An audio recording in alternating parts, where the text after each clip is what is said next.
समय में आपको टोल नाके पर टोल टैक्स देने की जरूरत नहीं होगी। दरअसल सरकार ने टोल वसूली के लिए जीपीएस आधारित सिस्टम को नोटिफाई किया है। सड़क परिवहन और राजमार्ग मंत्रालय ने राष्ट्रीय राजमार्ग शुल्क नियम 2008 को संशोधित कर जीपीएस के माध्यम से इलेक्ट्रॉनिक टोल संग्रह शुरू करने का ऐलान किया है। आपको बता दें कि इस नए तरीके में टोल कलेक्शन के लिए ग्लोबल नेविगेशन सैटेलाइट सिस्टम यानी GNSS का उपयोग किया जाएगा, जिसमें वाहन में ऑन बोर्ड यूनिट्स यानी OBU के साथ ग्लोबल पोजीशनिंग सिस्टम यानी GPS लगा होगा।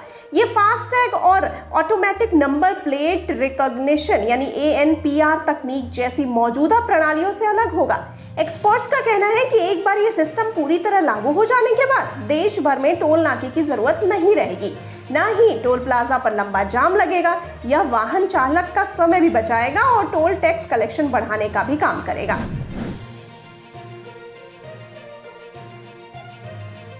आइए अब जानते हैं जीपीएस आधारित टोल संग्रह है क्या। तो आपको बता दें कि अभी तक टोल बूथों पर टोल का भुगतान मैनुअल या फास्टैग के जरिए किया जाता है, जिससे अक्सर ट्रैफिक जैम की स्थिति पैदा हो जाती है। जीपीएस आधारित टोल प्रणाली में वाहन चालक द्वारा यात्रा की दूरी सैटेलाइट और इन कार ट्रैकिंग सिस्टम के जरिए निकाली जाएगी। सरल शब्दों में अगर समझा जाए तो यह नया सिस्टम सैटेलाइट ट्रैकिंग और जीपीएस का उपयोग करके वाहन द्वारा तय की गई दूरी के अनुसार टोल वसूलेगी। इससे टोल नाके की जरूरत नहीं रहेगी, ना ही टोल नाके पर रुकने की और जाम में फंसने की आवश्यकता होगी। इस नए सिस्टम के लिए वाहनों में ऑन बोर्ड यूनिट यानी OBU या ट्रैकिंग डिवाइस लगाए जाएंगे। ये ऑटो कंपनियां आने वाले दिनों में लगा कर देगी। आपको बता दें कि सरकार की ओर से दी गई जानकारी के मुताबिक GNSS से लैस निजी वाहनों के मालिकों से राजमार्गों और एक्सप्रेसवे पर रोजाना 20 किलोमीटर तक के सफर के लिए कोई शुल्क नहीं लिया जाएगा। राष्ट्रीय राजमार्ग शुल्क संशोधन नियम 2024 के रूप में अधिसूचित नए नियमों के तहत राजमार्गों और एक्सप्रेसवे पर 20 किलोमीटर से अधिक की दूरी तय करने पर ही वाहन मालिक से कुल दूरी पर शुल्क लिया जाएगा। अधिसूचना में कहा गया है कि राष्ट्रीय परमिट रखने वाले वाहनों को छोड़कर किसी अन्य वाहन का चालक, मालिक या प्रभारी व्यक्ति जो राष्ट्रीय राजमार्ग, स्थायी पुल, बाईपास या सुरंग के उसी खंड का उपयोग करता है, उससे GNSS आधारित उपयोगकर्ता शुल्क संग्रह प्रणाली के तहत एक दिन में प्रत्येक दिशा में 20 किलोमीटर की यात्रा तक कोई शुल्क नहीं लिया जाएगा।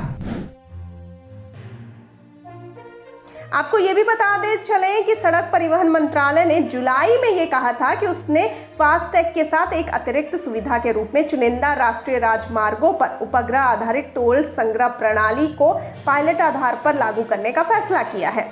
GNSS आधारित उपयोगकर्ता शुल्क संग्रह प्रणाली के संबंध में एक पायलट प्रोजेक्ट कर्नाटक में NH 275 के बेंगलुरु मैसूर खंड और हरियाणा में NH 709 के पानीपत हिसार खंड पर किया गया है। जल्द ही इसे देश भर के एक्सप्रेस पर लागू किया जाएगा।